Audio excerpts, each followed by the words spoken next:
abogado Jimena Peña. Presentación sobre... Sí, ¿me escuchan? Bien, perdón, solamente quiero asegurarme que estoy bien, muy bien, sí. Gracias, presidente, señores legisladores, queridos ciudadanos y ciudadanas. Vamos a iniciar directamente con la presentación sobre lo que fue el segundo debate de esta importante reforma. Como pueden ver, señores legisladores, en la lámina, dentro de este procesamiento se recibieron un total de 43 observaciones, entre las cuales pues 20 fueron recibidas por escrito, las mismas fueron acogidas 8. También es importante mencionar que el Consejo de la Judicatura presentó 5 observaciones, así como también la Corte Nacional de Justicia hizo sus aportes. De las observaciones recibidas en el Pleno propiamente, pues fueron un total de 13 observaciones de todos los de las participaciones de los legisladores. De estas observaciones fueron acogidas 4 que no estaban dentro del informe, en el primero o el segundo informe, y realmente el resto de observaciones estaban referidas a artículos que ya estaban contemplados en el informe y que también han sido revisadas, como ustedes se podrán dar cuenta. Bien, dentro de estas observaciones, entonces, de este universo de observaciones presentadas tanto por escrito como en el Pleno, además se procesaron observaciones que nacieron de la sentencia de la Corte Constitucional dictada en julio de este año. Recordarán ustedes que ya habíamos mencionado la necesidad de que los textos de los 2 informes se puedan, pues, ajustar precisamente a los elementos de este dictamen que, como ustedes saben, es de cumplimiento obligatorio. En este sentido, pues, dentro de esta sentencia se han mejorado los conceptos de dolo, manifiesta negligencia y error inexcusable. Además, se han desarrollado otras disposiciones relacionadas a estos temas dentro de la reforma. También se han hecho algunas precisiones al artículo de infracciones graves, así como también al artículo de atribuciones del Consejo de la Judicatura. También dentro del debate se presentó y se ha acogido la creación de los juzgados anticorrupción y crimen organizado. Esto no solamente por el pedido de algunos legisladores en el Pleno, sino también por la insistencia del Consejo de la Judicatura, que dentro de sus observaciones, pues, mencionó esta como una de las más importantes. También hemos hecho ajustes al tema de los notarios, que explicaremos a continuación sobre la reelección de notarios, y también han habido algunos textos que se han eliminado dentro de la reforma, como son el doble conforme, así como también, digamos, los temas que tienen que ver con las pasantías preprofesionales. Además, se han eliminado algunos textos precisamente también de conformidad con el dictamen de la Corte Constitucional. Bien, sobre el error judicial, en efecto, el dictamen de la Corte nos ha obligado a revisar pues este tema. En el artículo 32 se establece el juicio contra el Estado por inadecuada administración de justicia y por revocatoria o reforma de sentencia condenatoria. También se deja claro que el error judicial se produce cuando existe apreciación errónea de los hechos o equivocación inaceptable en la interpretación y aplicación de disposiciones jurídicas específicas en la sustanciación y resolución de una determinada causa judicial. Entonces, ustedes pueden ver en el texto que se ha circulado, en efecto, cómo se ha mejorado esta definición, precisamente en cumplimiento de la sentencia de la Corte. En el artículo 33, asimismo, también se establece que la Procuraduría General del Estado tendrá la obligación de efectuar todas las acciones a fin de que los intereses del Estado no se vean conculcados y los recursos sean motivo de indemnización, sean recuperados bajo pena de destitución.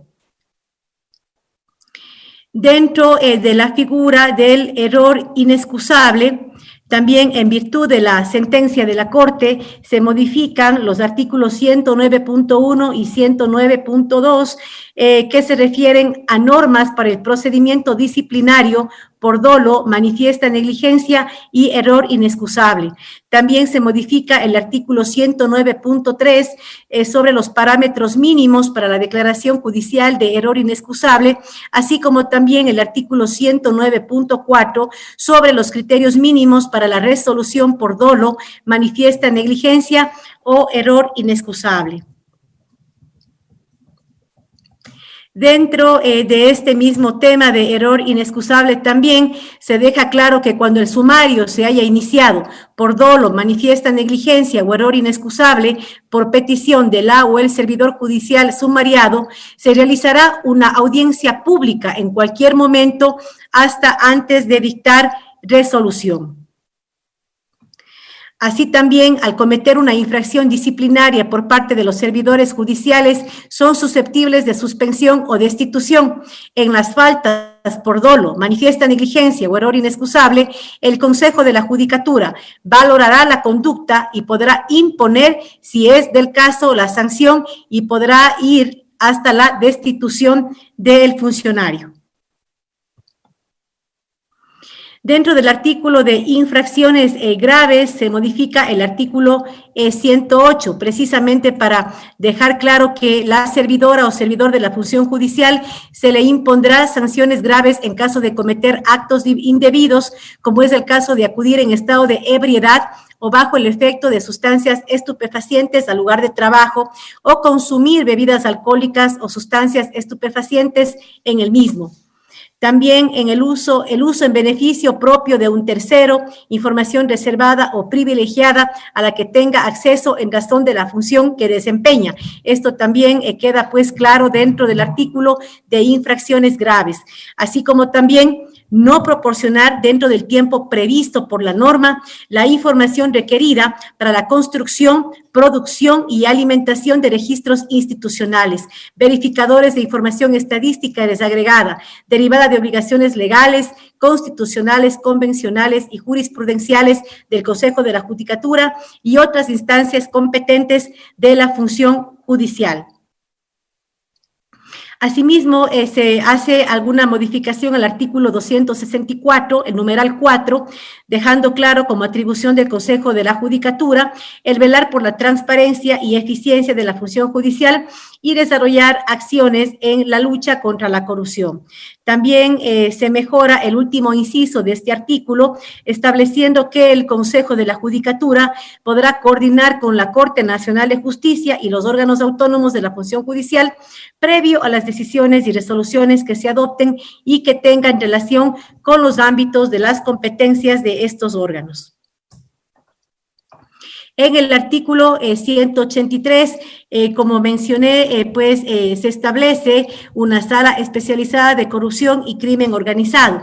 Si bien este artículo generaba varias preocupaciones por parte de algunos legisladores, yo quisiera comentarles que en efecto la propuesta original, que si bien vino del Ejecutivo bastante débil, dentro de la reforma realmente se ha pulido mucho y además se le ha dado fortaleza a este eje de lucha contra la corrupción, no solamente conformándonos con esta sala especializada que a propósito del aporte del Consejo de la Judicatura también incluirá crimen organizado, pero más de eso dentro de la reforma establecimos algunos elementos adicionales precisamente que coadyuvan a esta lucha contra la corrupción, como es, por ejemplo, el tema de la capacitación en temas éticos, el fortalecimiento de la denuncia dentro de la función judicial, que son temas que también complementan este eje.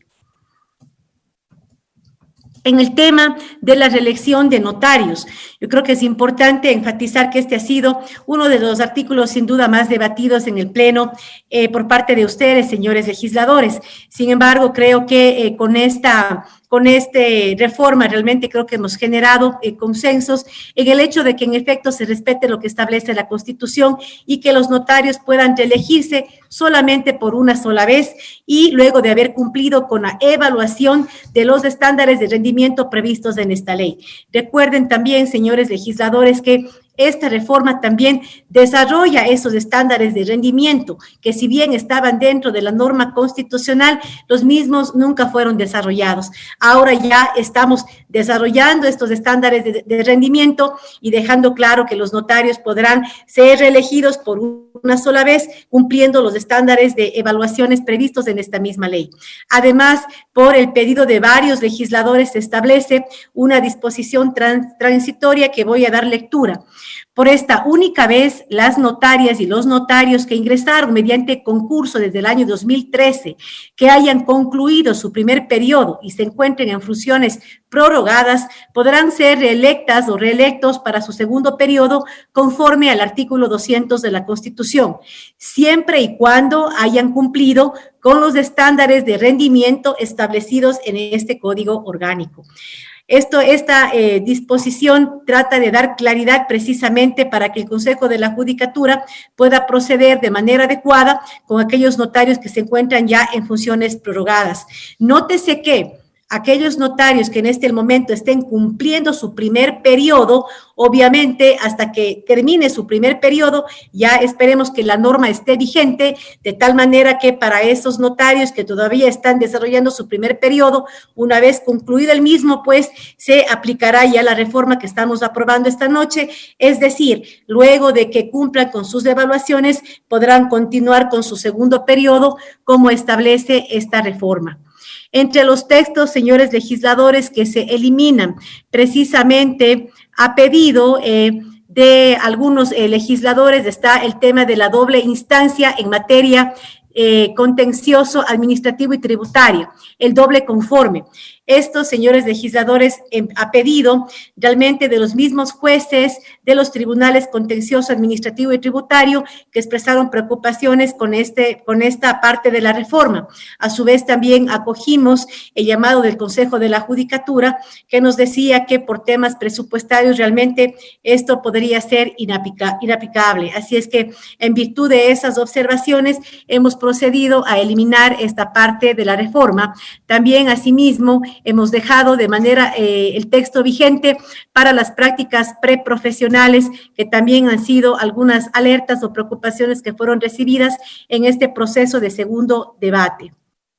Además, como les mencionamos en el inicio, se han eliminado algunas disposiciones precisamente por el dictamen de la Corte Constitucional.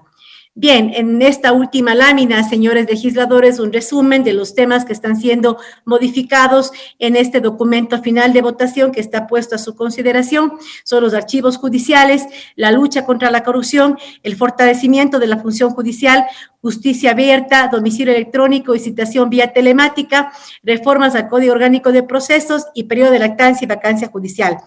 Me parece, señores legisladores, que hay un error más bien en el título de esta lámina. Estos son más bien los ejes de la reforma que estamos aprobando en la noche de hoy. Y con esto, señores legisladores, yo también quisiera invitarles a que ojalá podamos todos votar esta importante reforma que ha sido debatida ampliamente. Recordarán ustedes que este informe es el resultado de la unificación de dos informes que han tenido procesos completos dentro de la Comisión de Justicia. Agradezco nuevamente a los integrantes de la comisión, a todo el equipo técnico y de manera especial, yo creo que es importante reconocer el trabajo de la asesora Melania Carrión, que ha sido realmente sumamente importante durante estos procesos de reforma, tanto la Ley Orgánica de la Función Legislativa como a esta reforma al Código Orgánico de la Función Judicial. Creo que todo el equipo de la comisión, los señores legisladores de la Comisión de Justicia han hecho un trabajo realmente digno de felicitar, muy comprometido, que esta noche nos ha permitido tener dos importantes reformas a su consideración. Señor presidente, colegas legisladores, esta es la última intervención que hago en calidad de asambleísta de los migrantes de Estados Unidos y Canadá ante este pleno de la Asamblea Nacional. Y no puedo dejar de usar unos minutos para agradecer infinitamente a la querida comunidad migrante que me dio la posibilidad de ser su voz durante estos 7 años y 5 meses. Quiero agradecerles a cada uno de ustedes, señores legisladores, por permitirme ser su compañera, a los compañeros de mi bancada por haberme permitido ser su coordinadora durante 3 años, a los coordinadores de las diferentes bancadas por ese trabajo en equipo. Más allá de todo lo que nos une, yo creo que hemos podido mantener una relación de respeto y de consenso en esta Asamblea Nacional. A todos ustedes, un Dios les pague, muchísimas gracias, y a su vez también reiterarles un compromiso que se ha asumido, no solamente desde antes de representar los intereses de mi comunidad, sino un compromiso de trabajar siempre por los más altos intereses de los ciudadanos y ciudadanas del país. Así es que, Con estas palabras, presidente, yo quiero nada más hacerles un llamado, colegas legisladores, a que continuemos con ese espíritu de trabajo, más allá de lo que digan los números de aceptación. Yo estoy convencida que en esta asamblea hay personas, seres humanos sumamente comprometidos con los intereses de sus mandantes, y desde nuestras diferentes visiones creo que todos hemos tratado de construir las mejores leyes para el país. Muchísimas gracias a cada uno de ustedes. Gracias, presidente, y ojalá podamos votar por unanimidad este proyecto de reforma. Gracias, compañeros legisladores. La intervención de la asambleísta Jimena Peña, presidenta de la Comisión de Justicia y Estructura del Estado, quien ha dado detalles del documento final